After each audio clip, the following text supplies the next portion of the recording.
Hey guys, welcome to another Jam Someone video, and today we're doing what I would like to see most from a Gran Turismo sport.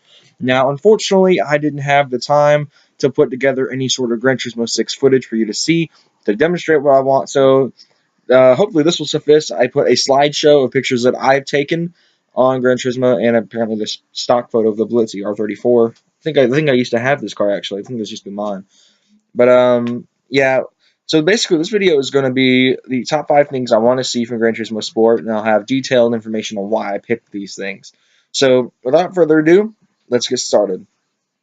All right. So number 5 is better sound. Now, this is more than just the exhaust sounds of the cars in general, because overall, the ones in Gran Turismo 6 were not great after you fitted the aftermarket exhausts, especially if you put the racing exhaust. 99% of the cars went from sounding pretty freaking good on their stock, maybe even sport exhaust variants, to trash on the racing exhaust. I'm looking at you, most of the Ferraris, Aston Martin Vanquish, most of the cars in the game. The sound was just pitiful. It sounded like it was almost ear rattling how bad the sound was. And I'm glad I didn't have a headset on me 24/7 playing that game. Like when I say that, I mean like one of like Turtle Beaches or stuff like that, where they can play the sound of the game and the chat audio in the same speakers. Like that would just be deafening half of the sounds of those cars. I'm looking at you, Honda Wider. The Wider is by far the worst sounding car in GT6 in my opinion. Um, and I just hate the sound of it. But they did sign a guy from Forza to work the audio for Gran Turismo Sport, so hopefully they'll improve upon that. But more than that, I want a better soundtrack as well, because the soundtrack in Gran Turismo 6 was just saturated with classical music, and I don't like classical music that much. And I don't know anyone who would listen to classical music while driving a car at breakneck speeds. So I think honestly they should get better licensed brands. They should go back to Gran Turismo 3 and 4, because those to me had the best soundtracks of the series, where it was kind of saturated with a little bit of hip hop, a little bit of rock, and some classical in between. Most notably, Gran Turismo 4 had more classical. Gran Turismo 3 had like nothing classical related. And another thing, sound related, I want to see is in the garage when you pick a car, especially in Gran Turismo 6 and Gran Turismo 5 and 6 both did this. It'd play a startup sound for you. Now, my big complaint is cars that have inaccurate sounds. I'm looking at you, McLaren MP412C, because that car has the exact same startup sound as one of our other mid-engined V8 powered buddies, the Ferrari 458. They share identical startup sounds, and they're two totally opposite cars.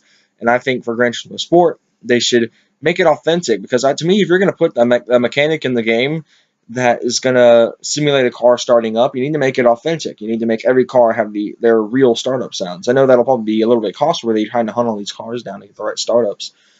But I mean, they did it with the Jaguar E-Type. They got an authentic startup sound from it. They got all the V12 Aston Martins have the same startup sound, which I mean is characteristic because they all sound the same starting up, most of them at least. And I just find it silly that some of the cars in the game, you can obviously tell they didn't put any effort in on all the details. So the fourth thing I want to see is a bit of customization. That's something that I like more about Forza, watching a ton of gameplay videos on it, is that you get more customization out of Forza. You can do engine swaps. That's one thing I've been wanting to see in Gran Turismo that I heard about was in 5, but it was a lie. Is that engine swaps. I think it's epic. That's why I like Shift 2 so much. It's got the ability to drop a V10 from an M6 GT3 car into a little Z4 or a old M3. And Forza does the same thing. You can drop a quad rotor into an Alpha 155, which is one of my favorite Alfa Romeos of all time. But, I mean, honestly, they should do that in Gran Turismo Sport. They should allow us, especially on the smaller cars, such as the Honda Civics and the Ford Focuses, to do some sort of wacko engine swap. Drop like an LSX on a Focus. I mean, come on. What could be so bad about that? Let the gamers experiment a little bit.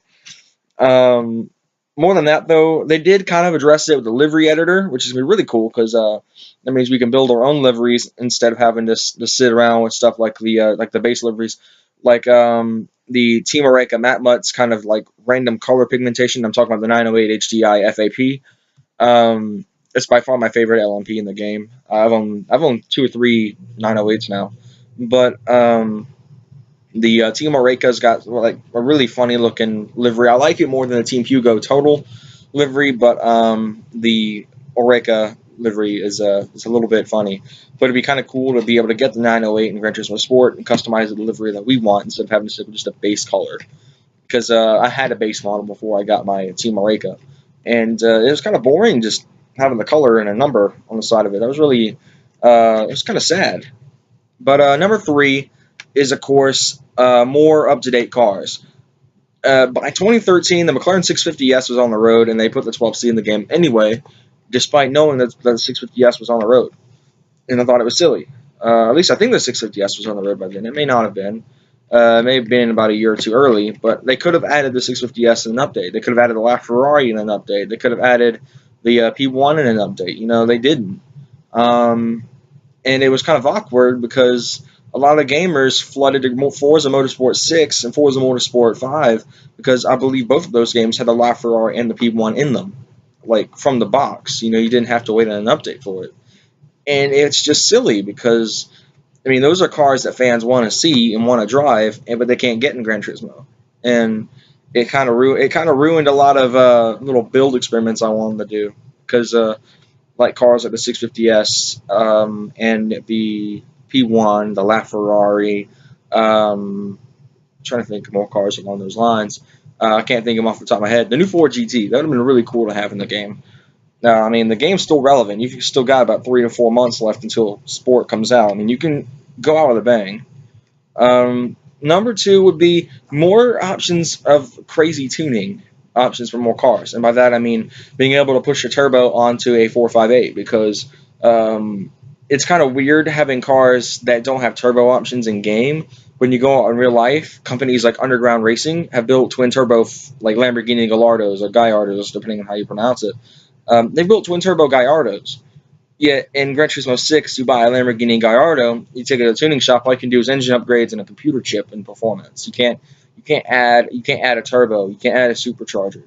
You can add nitrous, which I guess will kind of help out in that range. But I want to throw some extra power into the hood of these cars. I don't want to be limited by its standard aspirations. I know a few cars that can convert from natural aspirated to turbo. I'm looking at the Miata, for example. That car can go to both ways, turbo and supercharged. But I think that they should allow us to put a bit more work under the hood of the cars. They should stop limiting us by basically what the car was designed with. Like, again, I bring up the 458 because you cannot drop anything forced induction-wise into that car.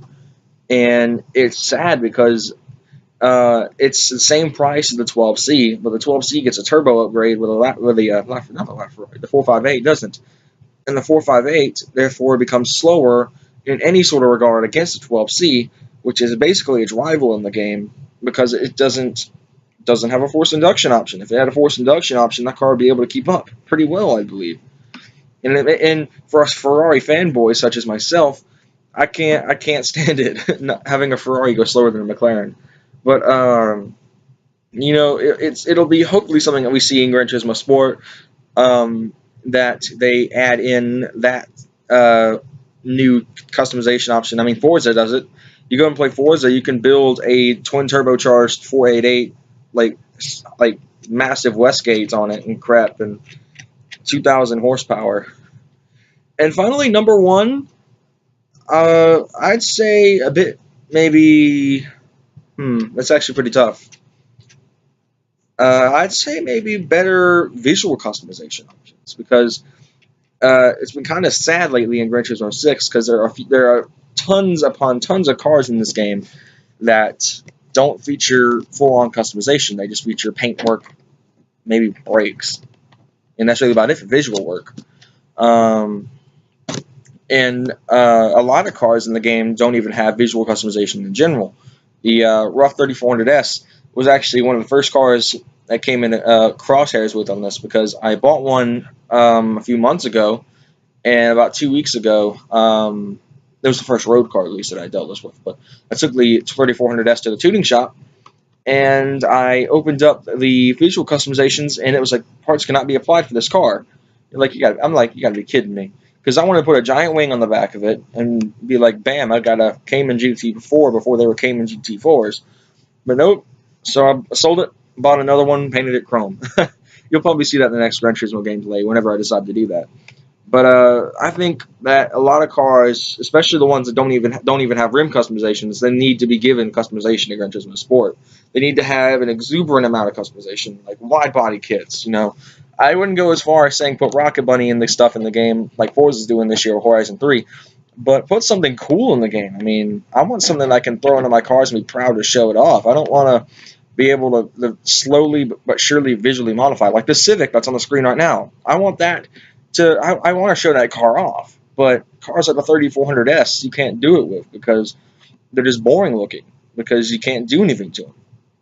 But anyway, that'll do it for this Jams One video. I hope you guys enjoyed this because it was on the fly, and I was playing Gran Turismo 6 actually about an hour ago, and I was like, maybe I should do a top 5 things I want in Gran Turismo Sport video because I did this with Pokemon Sun and Moon. I was like, why not do it with Gran Turismo? And yeah, so I made this video on the fly, which is why I didn't have footage. But again, thank you guys again so much for watching. Like, subscribe for more, and I will see you guys in the next video. Take care.